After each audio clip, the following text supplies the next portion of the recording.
اسرائیل بنے گا. حدیث میں خبریں یہ سارے مسلمان ممالک تمہارے ہاتھ سے نکل جائیں گے مسلمانوں. یہ عراق اور اردن اور یہ اور وہ، یہاں تک کہ ترکی، سعودی عرب کا بھی شمالی حصہ نکل جائے گا. البتہ مدینے کا جو ان کا پروگرام ہے اس کو اللہ نہیں پورا ہونے دے گا. مدینے میں داخلے کی ان کو اجازت نہیں ملے گی. بہرحال یہ سارا کچھ ہونے والا ہے. وہ وقت بھی آنے والا ہے کہ حضور کی ایک حدیث کے مطابق ایک شخص کے 1000 بیٹے ہوں گے تو 999 ختم ہو جائیں گے، ایک بچے گا. یہ وقت بھی آنے والا ہے کہ حضور فرماتے ہیں اتنی بڑی جنگ ہوگی، اتنی خریزی ہوگی کہ پوری زمین اٹ جائے گی لاشوں سے. تو پرندہ جو ہے کوئی، ایک تو پرندے ہوتے ہیں کہ جو مردار خور ہے، گدھ ہے، وہ تو بڑی خوشی سے اتریں گے، تناول فرمائیں گے لاشوں کو. اسی طریقے سے کوے ہیں، چیلے ہیں. لیکن جو نفاست پسند پرندے ہیں وہ لاش کے اوپر اترنا نہیں چاہتے. تو ایک پرندہ اڑتا چلا جائے گا، اسے کہیں زمین پر اترنے کی جگہ نہیں ملے گی، لاشیں ہی لاشیں ہوں گی. یہاں تک کہ وہ تھک ہار کر اس کے جو ہے پر جواب دے جائیں گے، گرے گا تو لاش پر گرے گا. یہ وقت آنے والا، اور یہ یہودیوں کے ہاتھوں، یا یہودیوں کے جو سپورٹرز ہیں اس وقت، جو ان کے ہاتھ میں آلہ کار ہیں، ان کے ہاتھوں آنا ہے.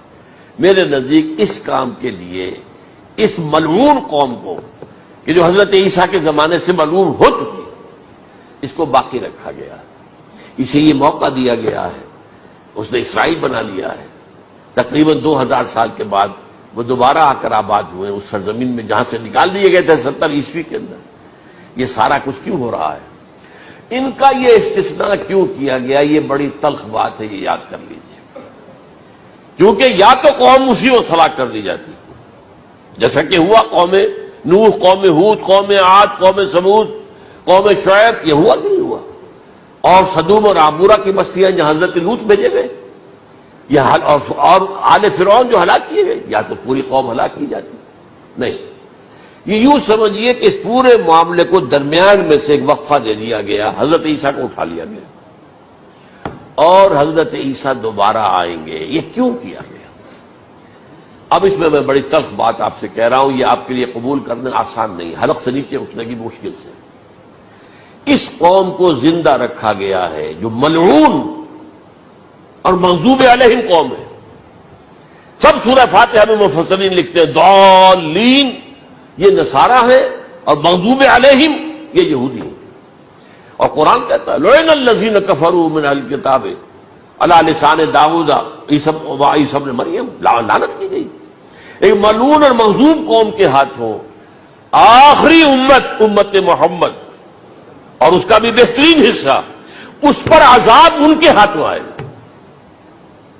عربوں پر عذاب یہودیوں کے ہاتھوں، اس لیے ان کو بچایا گیا. یہ میں نے کئی دفعہ واقعہ سنایا، مولانا اسلائی صاحب بتایا کرتے تھے، کیونکہ وہ راجپوت تھے، یو پی کے راجپوت، مشرقی حصے کے. کہ ہمارے ہاں کوئی نوجوان اگر کوئی بڑی گری ہوئی حرکت کرتا تھا تو اس کے سر پر چمار کے ذریعے، چمار کے ہاتھوں جوتا لگوایا جاتا تھا. اگر راجپوت کے سر پر راجپوت کا جوتا گرا تو چلو تکلیف تو ہوئی، لیکن یہ کہ راجپوت کا جوتا گرا ہے نا، پڑا ہے. لیکن راجپوت کے سر پر چمار کا جوتا، جس کو آپ انگریزی میں کہتے ہیں to add insult to injury, وہ تکلیف بھی ہے جوتا کھانے کی، اور انسلٹ ہے کہ چمار مار رہا. یہ امت سب سے خیر امت ہے، کنتم خیر امت اخرجت للناس. اس کے لیے عذاب بھی بدترین آئے گا.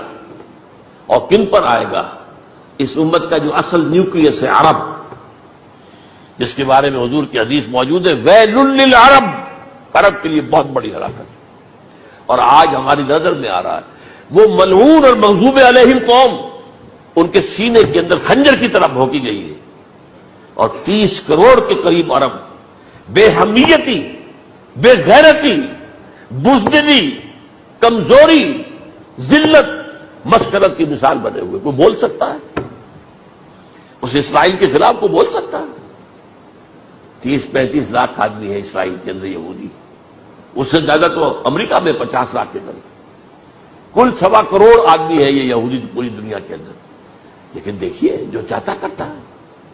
جب چاہا اس نے عراق کے ایٹمک انسٹالیشن کو تباہ کر دیا، اور سعودی عرب کی فضا میں اس کو فیول کیا ہے انہوں نے. دوبارہ ری فیولنگ جو ہوئی ہے ان کے جہازوں کی، وہ سعودی عرب کی فضا میں ہوئی. اللہ تعالیٰ نے یہ کوڑا ان مسلمانوں کے لیے رکھا ہوا ہے کہ جن کے رتبے ہیں سوا، ان کی سوا مشکل ہے.